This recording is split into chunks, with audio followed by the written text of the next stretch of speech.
이번에 성동일시에 관련된 내용을 풀어볼게요. 세대주 성동일시고요. 주민등록등본표 나와 있고 입양관계증명서가 있어요. 자녀를 입양했나봐요. 그리고 이렇게 문제가 나와 있습니다. 그래서 선생님은 여기 첫 번째 장을 피고 이제 다시 한번 골라내보도록 할게요. 자, 일단 본인 같은 경우는 무조건 150만원 기본공제 받을 수 있다고 했고요. 그 부인부터 살펴보면 되겠네요. 부인은 나이를 확인할 필요 있다 없다? 없습니다. 그럼 소득 요건만 보면 되는데요. 1번 문제에 지금 2일원은 퇴직소득이 얼마래? 300만원이래요. 자, 여러분들 퇴직소득의 기준 금액이 얼마였죠? 퇴직소득은 얼마였어요? 100만원이었죠. 100만원 이하여야 돼요. 근데 지금 300만원이라고 했으니까 얘는 지금 소득요건에 충족이 안 되는 거죠.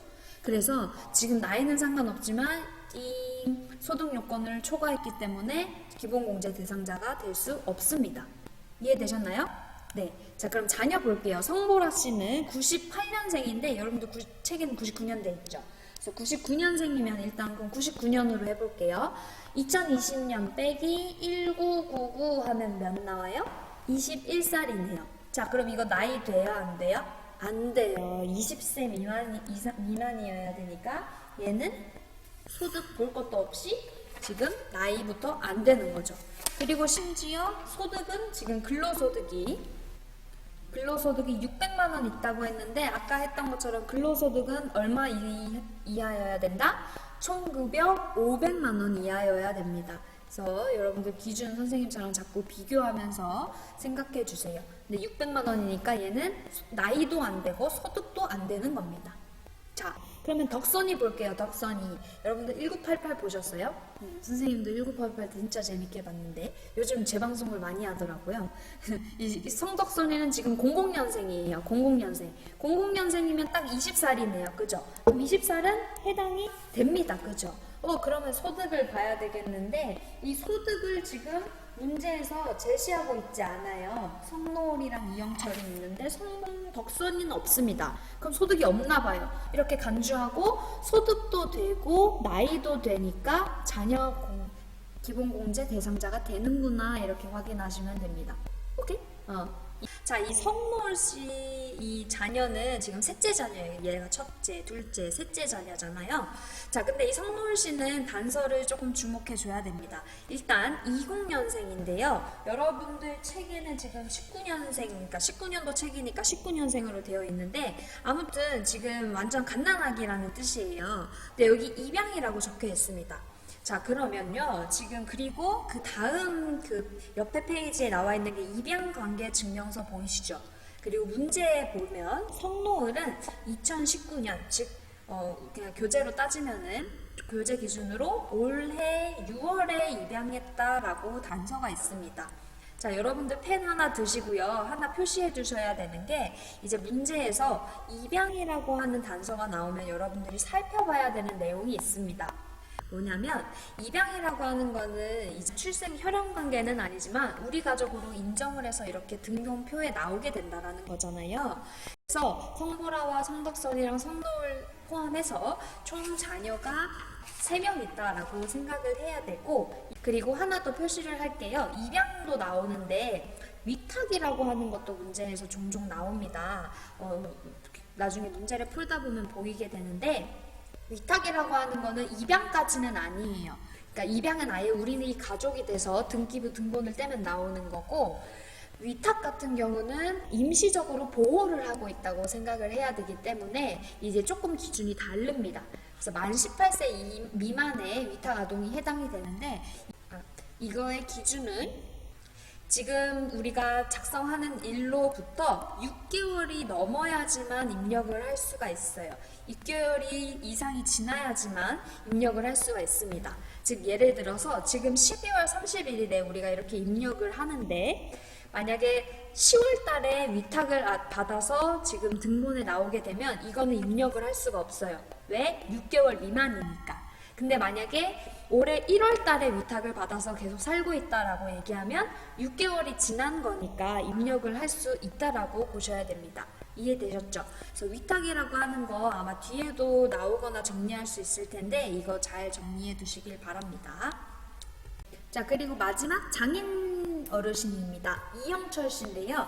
자, 그러면 이영철 씨 그거 나이 확인해야 되겠죠? 39년생. 2020년에서 39 빼면 1939 빼면 이 장인어른은 81세예요. 그러면 나이 제한은 일단 충족되는 거죠. 자, 그러면 소득을 볼게요. 소득 지금 지금 이자 소득이 나왔네요. 자, 여러분들 금융소득, 이자 소득과 배당 소득은 기준이 얼마였어요?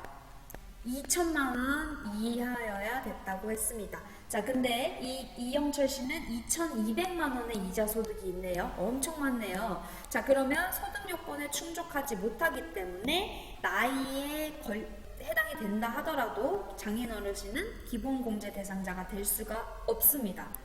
그럼 선생님 지금 이 80세니까 81세니까 그럼 추가공제 대상자에는 해당이 되는 걸까요? 라고 질문할 수 있는데요. 아까 말했던 것처럼 이 추가공제 같은 경우에는 기본공제가 되지 않으면 추가공제도 될 수가 없어요. 그래서 기본공제가 되면 추가공제를 해주는 건데 기본공제를 처음부터 될 수가 없으면 추가공제도 될 수가 없습니다. 이해되시죠? 자, 그러면 다시 한번 선생님 방식대로 정리를 해볼게요. 기본으로 일단 한 명당 150명 150만 원 받을 수 있는데 기본공제 대상자에 해당하는 게 몇 명이에요? 성보로 안 되고 이의로 안 되고 이영철 씨 안 되니까 총 3명입니다 라고 얘기할 수 있겠네요. 그쵸? 자, 그리고 혹시 추가공제 있었나요? 근데 추가공제 없었습니다. 이분 같은 경우는 한 번도 없었어요. 자, 그러면 결과적으로 성동일 씨가 기본공제 대상으로 인적공제를 받을 수 있는 금액은 얼마입니까? 라고 물어보면 여러분들 정답은 얼마일까요? 150만 원 곱하기 3 하면 450만 원입니다 라고 결과를 낼 수 있겠습니다. 자, 이렇게 기준인만 잘 선생님처럼 연습하면 됩니다. 아주 잘했습니다. 자, 그러면 3번 문제 또 보도록 할게요. 세 번째 노현주 씨입니다. 자, 여러분들 근데요, 선생님처럼 바로 그냥 선생님이 하는 거 따라 쓰지 마시고요. 잠깐 멈춰뒀다가 여러분들이 한 번 더 종이에 풀어보셔야 돼요. 그래야지 이거 진짜 선생님도 문제를 몇백 개를 풀어보고 나서 지금 이렇게 익숙해진 거거든요. 그러니까 여러분들 굉장히 헷갈릴 수밖에 없어요. 그러니까 멈춰놓고 한 문제 한 문제 여러분들 다시 풀어보시길 바랍니다. 자, 그럼 다 된 사람만 3번 문제로 넘어올게요. 똑같이 주민등록등본표가 있고 이렇게 문제가 있네요. 다행히 이렇게 놓고 풀면 되겠다. 그죠? 자, 그러면 이렇게 우리가 세 번째 문제를 풀어보겠습니다. 자, 근데 우리 문제에서 봐야 되는 사람이 노현주 씨였어요. 자, 근데요, 선생님 지금 아까까지 성동일 씨랑 김현철 씨는 세대주였는데 이 노현주 씨는 지금 남편이 지금 세대주인가 봐요. 그래서 우리가 지금 기본공제 대상자로 본인으로 따져야 되는 사람은 노현주 씨고요. 그거를 유념해서 뒤에 이 문제들을 해결해 보겠습니다. 이해되셨죠? 그래서 얘는 지금 우리 말대로 하면 여기가 지금 배우자인 거예요. 배우자. 그래서 요거 알고 문제를 들어가겠습니다. 자, 그럼 소득이 지금 사업소득과 근로소득이 나왔네요. 자, 그러면 요거 문제가 조금 특이한데요. 사업소득은 기준이 얼마였죠? 100만 원이었어요. 100만 원 이하여야 된다고 했어요. 자, 근데 지금 그러면 1000만 원이면 안 되는 거 아니에요? 이렇게 생각할 수 있는데요, 여러분들. 요거 결손금이라고 하는 말이 마이너스라는 뜻이거든요. 그래서 마이너스 1000만 원이라고 생각하면 됩니다. 그래서 마이너스 1000만 원이라고 생각해야 돼요. 그래서 사업소득이 마이너스가 된다는 거죠. 사업했는데 좀 장사가 안 됐나 봐요. 그죠? 그래서 1000만 원이 결손금이 됐고, 그리고 근로소득 금액은 기준이 얼마였죠? 500만 원이었죠? 딱 500만 원이네요. 그래서 일단은 자기 본인 노현주는 되는 거고요. 지금 배우자인 박정수 씨는 마이너스 1000만 원에다가 사업소득 마이너스 1000만 원에다가 플러스 500만 원 근로소득이 있는 거니까 결과적으로 종합소득 금액이 마이너스 500만 원인 게 되는 거예요. 근데 우리가 소득 요건을 총체적으로 봤을 때 종합소득 금액이 100만 원 이하인 경우가 해당이 된다고 했기 때문에 마이너스 500만 원은 100만 원 이하에 해당되는 거죠. 그래서 이 박정수 같은 경우도 기본공제 대상자가 된다라고 구분할 수 있는 겁니다. 그러면 자녀들 한번 보겠습니다. 자녀들 봤을 때 일단 첫째 자녀인 박영인 씨부터 볼게요. 박영인 씨 01년생이면 몇 살이죠? 19살이죠. 여러분도 책에도 01년생인데 19살이면 나이는 충족합니다. 그리고 뭐 소득에 관련된 내용은 문제에서 제시되지 않았으니까 이 박영희 씨는 당연히 대상자가 해당이 되고요. 07년생으로 되어 있는데 여러분들 책에는 13년생으로 되어 있네요. 또 비슷합니다. 자, 그럼 일단은 얘네들 13년생으로 하면은 7살이니까 여러분들 20세 미만으로 해당이 되고 뭐 문제에서 다른 내용이 없으니까 이 박현우도 해당이 되는 걸로 표시하시면 되겠습니다. 자, 그리고 이 동거하는 정아영이라고 하는 자녀가 있는데요. 여기 한번 볼게요. 일단은 18년생이면 지금 2살이다. 그죠? 자, 2살인데 문제에서 2월에 위탁받은 아동이라고 나와 있어요. 아까 선생님이 얘기했던 것처럼 위탁이나 입양 같은 경우에는 기억해 두셔야 되는 게 6개월 이상 함께 거주를 해야 자격 요건에 충족이 됩니다. 자, 그러면 2월 달이면 지금 12월 달이니까 훨씬 10개월 정도 됐죠? 그러면 해당이 된다라고 구분을 할 수 있기 때문에 이 지금 같이 동거를 맡은 정아영이라고 하는 사람도 우리가 공제 대상으로 확인할 수 있는 겁니다. 이해되시죠? 좋아요. 자, 그리고 노병탁이라고 하는 사람은 이 노현주 씨의 동생인가 봐요.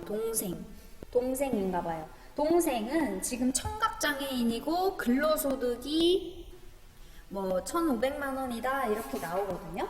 자, 근데 여기서 여러분들 지금 이 동생이라고 하는 거 지금 여기에는 처남이라고 나와 있지만 사실적으로 이 노현주 씨의 동생이니까 가능한 거예요. 자, 근데 청각장애인이래요. 그러면은 지금 청각장애인이면은 추가 공제도 가능하겠다 이렇게 생각할 수 있습니다.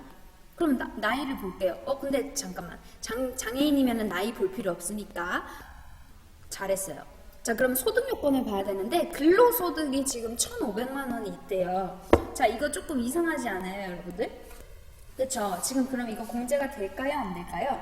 안 돼요. 근로소득만 있는 경우에 지금 이 사람 같은 경우에는 근로소득은 우리가 총 급여액이 500만 원 미만이어야 된다고 얘기했어. 그죠?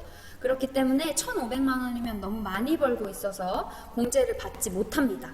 이해되시죠? 그래서 아무리 장애인이라고 하더라도 기본공제 대상자에 해당이 되지 않으면 추가 공제 가능하다 안 가능하다? 추가 공제도 가능하지 않다라는 겁니다. 이해되시죠? 그리고 노현주 씨의 근로소득 금액은 3천만 원이래요. 자, 그러면 여러분들 노현주 씨는 지금 3천만 원이다. 이거 왜 주어졌는지 혹시 생각해 볼 수 있을까요? 자, 뭐냐면 지금 노현주 씨가 지금 문제 중심이잖아요. 자, 근데 이 노현주 씨 지금 여성 근로자인 거죠. 그래요. 여성 근로자인데 근로소득이 있어. 자, 그럼 이거 보고 뭘 떠올려야 될까요, 여러분들? 맞습니다. 부녀자 공제 생각하셔야 돼요.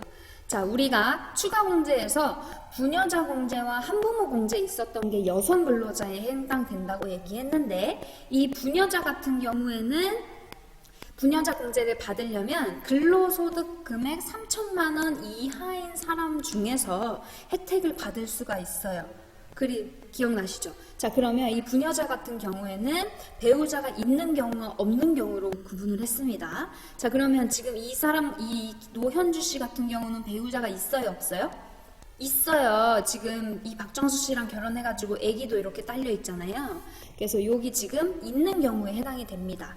그래서 지금 여러분들 잘 체크하셔야 되는 게 4번 문제는 괜히 주지 않았습니다. 여기에 부녀자 공제, 추가 공제까지 받을 수 있다라는 거 잘 기억해 주세요. 이거는 50만 원 받습니다.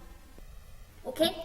자, 4번 문제. 이거 왜 주냐? 어차피 본인은 다 해당이 되는데 왜 주는 거야? 라고 고민하셨다면 이 부녀자 공제를 뽑아내셔야 됩니다.